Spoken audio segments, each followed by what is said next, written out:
4. भारत की प्रमुख झीलें। प्रस्तुत है सारणी। झील 1 डल झील, संबंधित राज्य जम्मू कश्मीर।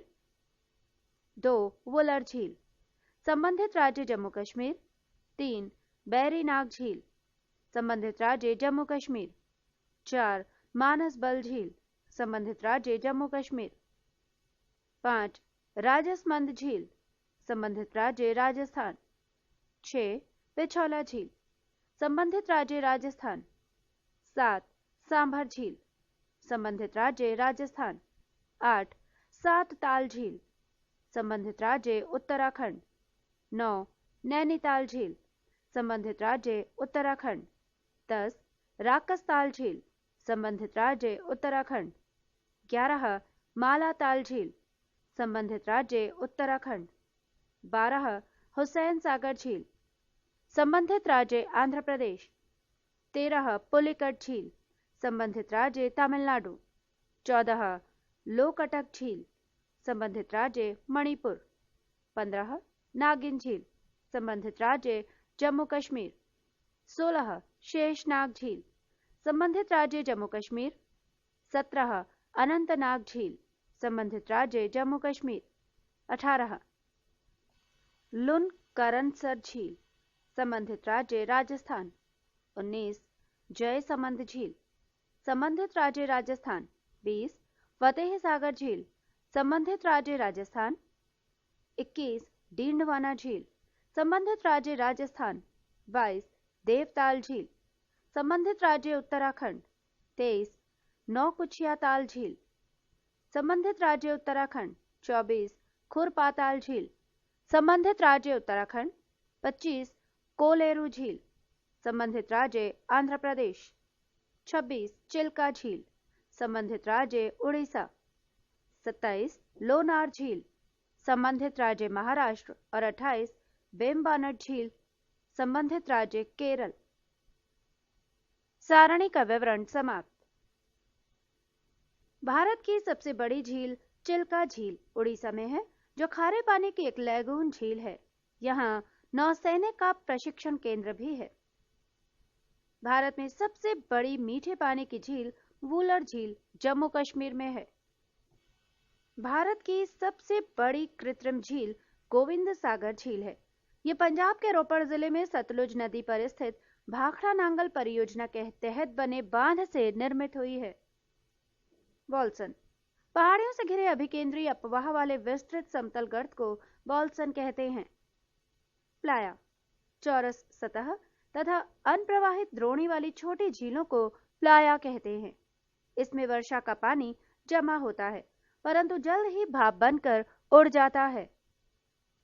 सांभर एवं डीडवाना थार मरुस्थल के पूर्वी सिरे पर खारे पानी की झील हैं। सांभर झील बॉल्सन का, डीडवाना झील प्लाया का उदाहरण है। भारत में सबसे अधिक ऊंचाई पर स्थित झील पंचपोखरी उत्तरांचल है। महाराष्ट्र के बुल्ढाना जिले में स्थित लोनार झील ज्वालामुखी उद्गार से बनी हुई झील है। 5 भारत के प्रमुख जलप्रपात। जलप्रपात 1 जोग या गरसोपा, स्थिति शरावती नदी, ऊंचाई 255 मीटर। जलप्रपात 2 येना, स्थिति नर्मदा नदी, ऊंचाई 183 मीटर। जलप्रपात 3 शिव समुद्रम, स्थिति कावेरी नदी, ऊंचाई 90 मीटर। जलप्रपात 4 गोकक, स्थिति गोकक नदी, ऊंचाई 55 मीटर। जलप्रपात 5 पायकारा, स्थिति नीलगिरी क्षेत्र, ऊंचाई अज्ञात। जलप्रपात 6 चूलिया, स्थिति चंबल नदी, ऊंचाई 18 मीटर। जलप्रपात 7 पुनासा, स्थिति चंबल नदी, ऊंचाई 12 मीटर। जलप्रपात 8 बिहार, स्थिति टोंस नदी, ऊंचाई 100 मीटर। जलप्रपात 9 धुआंधार, स्थिति नर्मदा नदी, ऊंचाई 10 मीटर। और जलप्रपात 10 हुंडरू, स्थिति स्वर्ण रेखा नदी, ऊंचाई 74 मीटर। जोग या गरसोपा जलप्रपात का नया नाम महात्मा गांधी जलप्रपात रखा गया है। भारत की प्रथम जल विद्युत परियोजना शिव समुद्रम जलप्रपात कर्नाटक पर 1902 ईस्वी में स्थापित की गई थी। 6. भारत की जलवायु। जलवायु किसी क्षेत्र में लंबे समय तक जो मौसम की स्थिति होती है उसे उस स्थान की जलवायु कहते हैं। भारत की जलवायु उष्ण कटिबंधीय मानसूनी जलवायु है। मौसम किसी स्थान पर थोड़े समय की, जैसे एक दिन या एक सप्ताह की वायुमंडलीय अवस्थाओं को वहां का मौसम कहते हैं।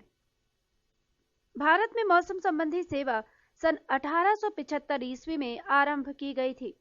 तब इसका मुख्यालय शिमला में था। प्रथम विश्व युद्ध के बाद इसका मुख्यालय पुणे लाया गया। अब भारत के मौसम संबंधी मानचित्र वहीं से प्रकाशित होते हैं। भारतीय जलवायु को मानसून के अलावा प्रभावित करने वाले दो प्रमुख कारक हैं। एक, उत्तर में हिमालय पर्वत। इसकी उपस्थिति के कारण मध्य एशिया से आने वाली शीतल हवाएं भारत में नहीं आ पाती हैं। 2, दक्षिण में हिंद महासागर। इसकी उपस्थिति एवं भूमध्य रेखा की समीपता के कारण उष्ण कटिबंधीय जलवायु अपना आदर्श स्वरूप में मिलती है।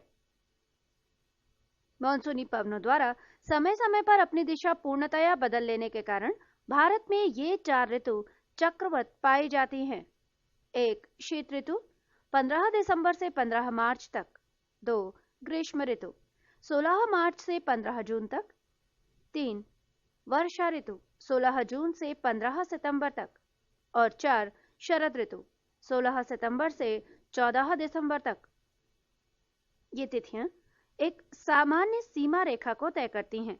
मॉनसून पवनों के आगमन एवं प्रत्यावर्तन में होने वाला विलंब इनको पर्याप्त रूप से प्रभावित करता है। उत्तर भारत के मैदानी भागों में शीत ऋतु में वर्षा पश्चिमी विक्षोभ या जेट स्ट्रीम के कारण होती है। जाड़े के दिनों में यानी जनवरी फरवरी महीने में तमिलनाडु के तटों पर वर्षा लौटती हुई मानसून या उत्तरी पूर्वी मानसून के कारण होती है। ग्रीष्म ऋतु में असम एवं पश्चिम बंगाल राज्यों में तीव्र आर्द्र हवाएं चलने लगती हैं, जिनसे गरज के साथ वर्षा हो जाती है।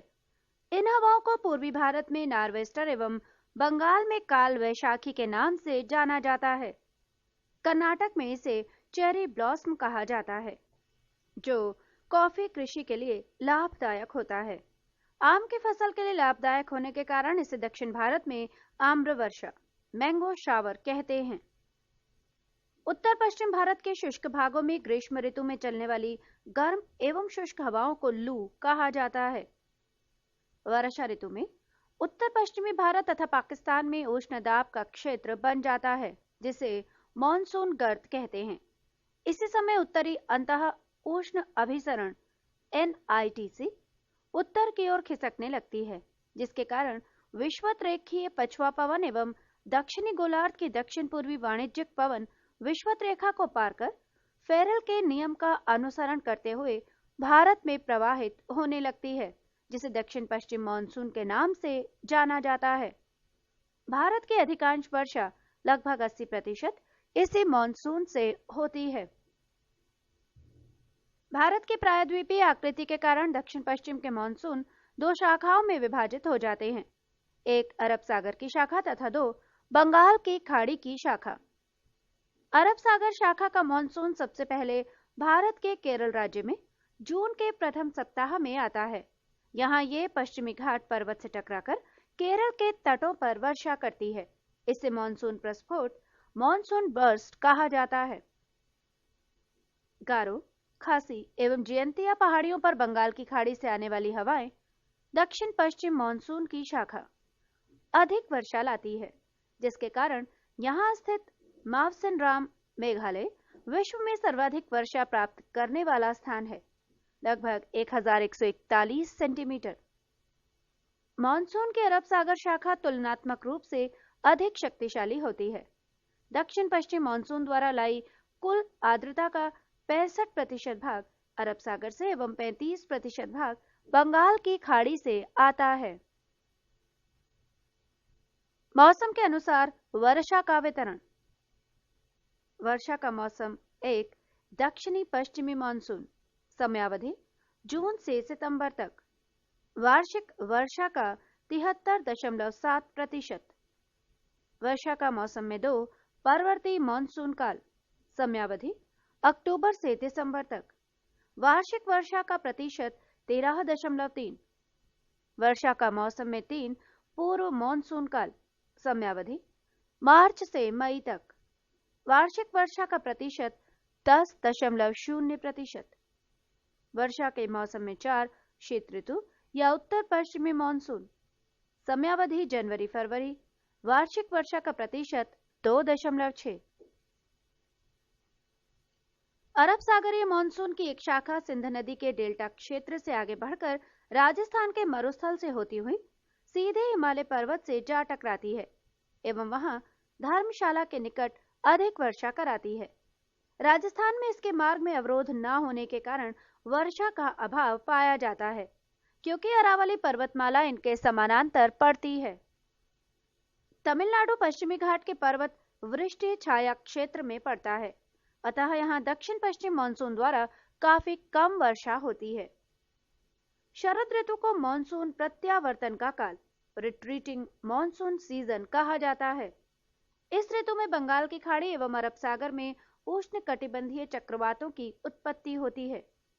इन चक्रवातों से पूर्वी तटीय क्षेत्रों में मुख्यतः आंध्र प्रदेश एवं उड़ीसा तथा पश्चिमी तटीय क्षेत्र में गुजरात में काफी क्षति पहुंचती है। 7. भारत की मिट्टी। मिट्टी के अध्ययन के विज्ञान को मृदा विज्ञान पेडोलॉजी कहा जाता है।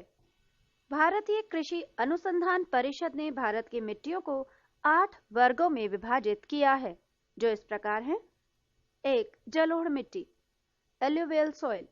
2. काली मिट्टी, ब्लैक सॉइल। 3. लाल मिट्टी, रेड सॉइल। 4. लेटेराइट मिट्टी, लेटेराइट सॉइल। 5. मरुस्थलीय मिट्टी, डेजर्ट सॉइल। 6. क्षारीय मिट्टी, एल्कलाइन सॉइल। 7. पीटमय और जैव मिट्टी, पीट्स सॉइल। और 8. वनीय मिट्टी, फॉरेस्ट सॉइल। 1. जलोढ़ मिट्टी, एल्यूवियल सॉइल।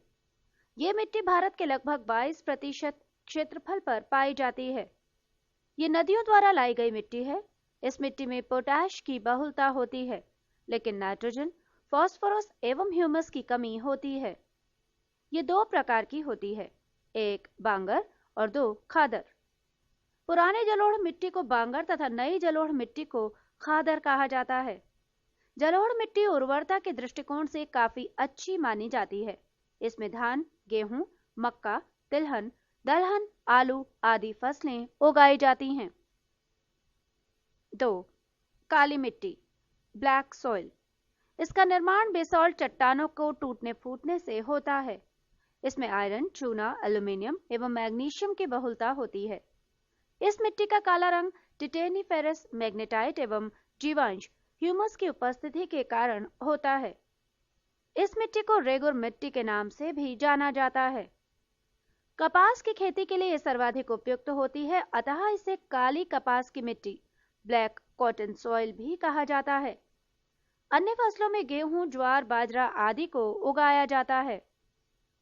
भारत में काली मिट्टी गुजरात, महाराष्ट्र, मध्य प्रदेश के पश्चिमी क्षेत्र, उड़ीसा के दक्षिणी क्षेत्र, कर्नाटक के उत्तरी जिला, आंध्र प्रदेश के दक्षिणी एवं समुद्र तटीय क्षेत्र, तमिलनाडु के सलेम, रामनाथपुरम, कोयम्बटूर तथा तिरुनेलवेली जिलों एवं राजस्थान के बूंदी एवं टोंक जिलों में पाई जाती है। 3. लाल मिट्टी, रेड सॉइल। इसका निर्माण जलवायविक परिवर्तनों के परिणाम स्वरूप रवेदार एवं कायांतरित शैलों के विघटन एवं वियोजन से होता है। इस मिट्टी में सिलिका एवं आयरन की बहुलता होती है। लाल मिट्टी का लाल रंग लौह ऑक्साइड की उपस्थिति के कारण होता है, लेकिन जल योजित रूप में ये पीली दिखाई पड़ती है। ये अम्लीय प्रकृति की मिट्टी होती है। इसमें नाइट्रोजन, फास्फोरस एवं ह्यूमस की कमी होती है। ये मिट्टी प्रायः उर्वरता विहीन बंजर भूमि के रूप में पाई जाती है। इस मिट्टी में कपास, गेहूं, दालें तथा मोटे अनाजों की कृषि की जाती है। भारत में ये मिट्टी आंध्र प्रदेश एवं मध्य प्रदेश के पूर्वी भाग, छोटा नागपुर के पठारी क्षेत्र, पश्चिम बंगाल के उत्तरी पश्चिमी जिलों, मेघालय के गारो, खासी एवं जयंतिया के पहाड़ी क्षेत्रों, नागालैंड, राजस्थान में अरावली के पूर्वी क्षेत्र, महाराष्ट्र, तमिलनाडु एवं कर्नाटक के कुछ भागों में पाई जाती है। चूने का इस्तेमाल कर लाल मिट्टी की उर्वरता बढ़ाई जा सकती है। 4. लेटेराइट मिट्टी, लेटेराइट सॉइल। इसका निर्माण मॉनसूनी जलवायु की आर्द्रता एवं शुष्कता के क्रमिक परिवर्तन के परिणाम स्वरूप उत्पन्न विशिष्ट परिस्थितियों में होता है। इसमें आयरन एवं सिलिका की बहुलता होती है। शैलों के टूट फूट से निर्मित होने वाली इस मिट्टी को गहरी लाल लेटेराइट, सफेद लेटेराइट तथा भूमिगत जलवायु लेटेराइट के रूप में वर्गीकृत किया जाता है। गहरी लाल लेटेराइट में लौह ऑक्साइड तथा पोटाश की बहुलता होती है। इसकी उर्वरता कम होती है, लेकिन निचले भाग में कुछ खेती की जाती है। सफेद लेटेराइट की उर्वरकता सबसे कम होती है और केओलिन के कारण इसका रंग सफेद होता है।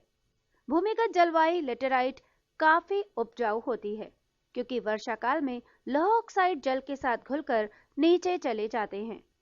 लेटेराइट मिट्टी चाय की खेती के लिए सर्वाधिक उपयुक्त होती है।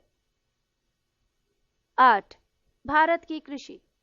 भारत के कुल क्षेत्रफल का लगभग 51% भाग पर कृषि, 4% भूभाग पर चरागाह, 21% भूमि पर वन एवं 24% भूमि बंजर तथा बिना उपयोग की है।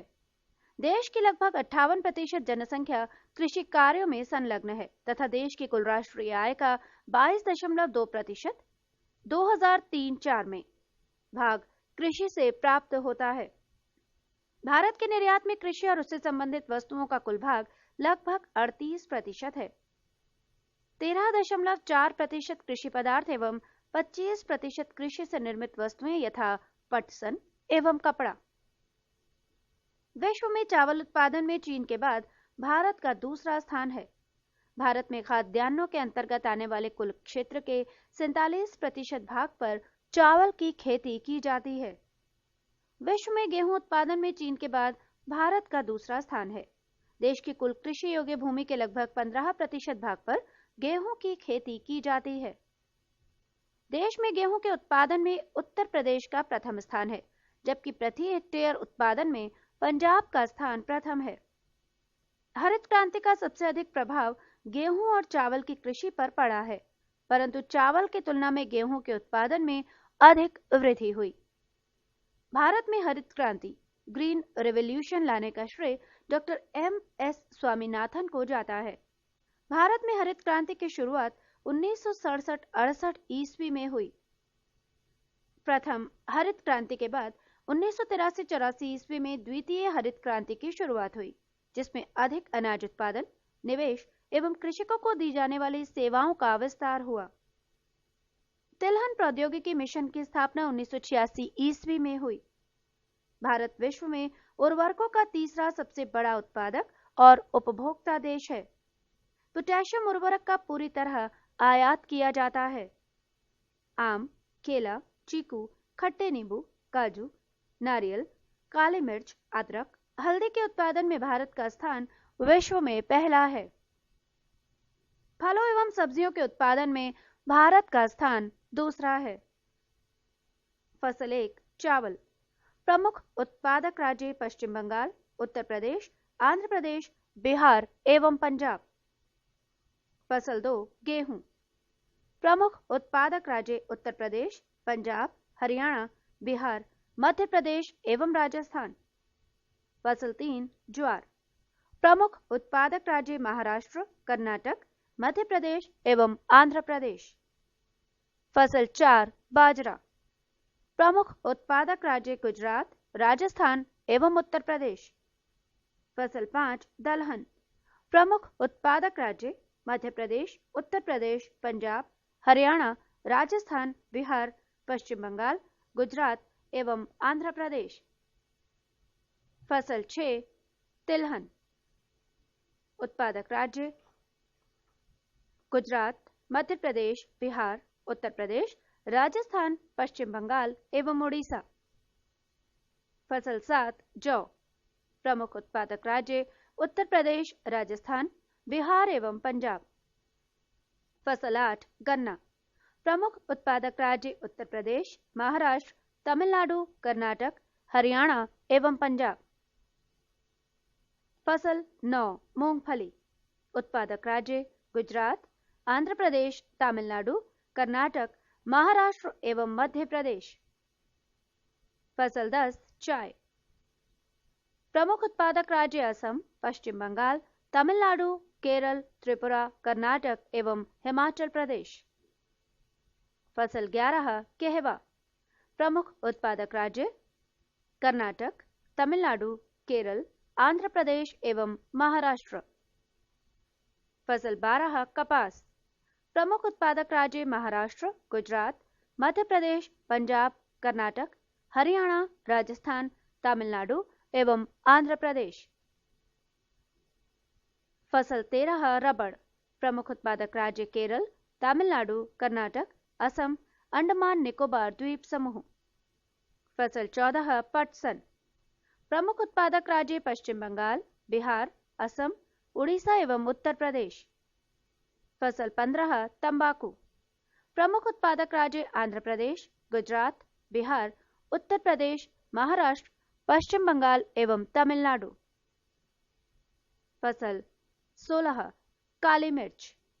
प्रमुख उत्पादक राज्य केरल, कर्नाटक, तमिलनाडु एवं पांडिचेरी।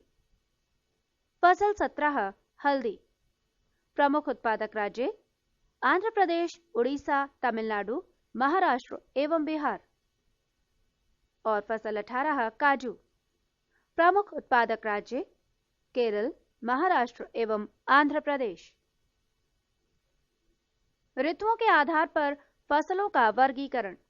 1 रबी की फसल। यह अक्टूबर नवंबर में बोई जाती है और मार्च अप्रैल में काट ली जाती है। इसकी मुख्य फसलें हैं गेहूं, जौ, चना, मटर, सरसों, आलू, राई आदि। 2 खरीफ फसल। ये जून जुलाई में बोई जाती है और नवंबर दिसंबर में काट ली जाती है। इसकी मुख्य फसलें हैं धान, गन्ना, तिलहन, ज्वार, बाजरा, मक्का, अरहर आदि। और 3 गर्मा फसल। ये मई जून में बोई जाती है और जुलाई अगस्त में काट ली जाती है, जैसे राई, मक्का, ज्वार, जूट और मंडुआ। 9 भारत में सिंचाई। भारत में सिंचाई परियोजनाओं को 3 भागों में विभाजित किया गया है। ये है वृहत सिंचाई परियोजना, मध्यम सिंचाई परियोजना एवं लघु सिंचाई परियोजना। वृहत सिंचाई परियोजना के अंतर्गत वे परियोजनाएं सम्मिलित की जाती हैं जिनके अंतर्गत 10,000 हेक्टेयर से अधिक कृषि योग्य भूमि हो। मध्यम सिंचाई परियोजना के अंतर्गत वे परियोजनाएं सम्मिलित की जाती हैं जिसके अंतर्गत 2,000 से 10,000 हेक्टेयर कृषि योग्य भूमि हो। लघु सिंचाई परियोजना के अंतर्गत वे परियोजना सम्मिलित की जाती हैं जिसके अंतर्गत 2,000 हेक्टेयर से कम कृषि योग्य भूमि हो। वर्तमान समय में भारत के कुल सिंचित क्षेत्र का 37% बड़ी एवं मध्यम सिंचाई परियोजना के अधीन एवं 63% छोटे सिंचाई योजनाओं के अधीन है। विश्व का सर्वाधिक सिंचित क्षेत्र चीन 21% में है। इसके पश्चात भारत का स्थान आता है जो कि 20.2% है। भारत में शुद्ध बोए गए क्षेत्र 1360 लाख हेक्टेयर के लगभग 33% भाग पर सिंचाई की सुविधा उपलब्ध है। सिंचाई के साधन 1 कुआं और नलकूप, सिंचित भाग 55.9%। साधन 2 नहर, सिंचित भाग 31.4%। साधन 3 तालाब, सिंचित भाग 6.1% और साधन 4 अन्य स्रोत, सिंचित भाग 6.6%। वर्तमान समय में कुआं और नलकूप भारत में सिंचाई के प्रमुख साधन हैं। देश में सर्वाधिक नलकूप और पंप सेट तमिलनाडु में 18% पाए जाते हैं। महाराष्ट्र 15.6% का दूसरा स्थान है। केवल नलकूपों की सर्वाधिक सघनता वाला राज्य उत्तर प्रदेश है। प्रायद्वीपीय भारत में सिंचाई का प्रमुख साधन तालाब है। तालाब द्वारा सर्वाधिक सिंचाई तमिलनाडु राज्य में की जाती है।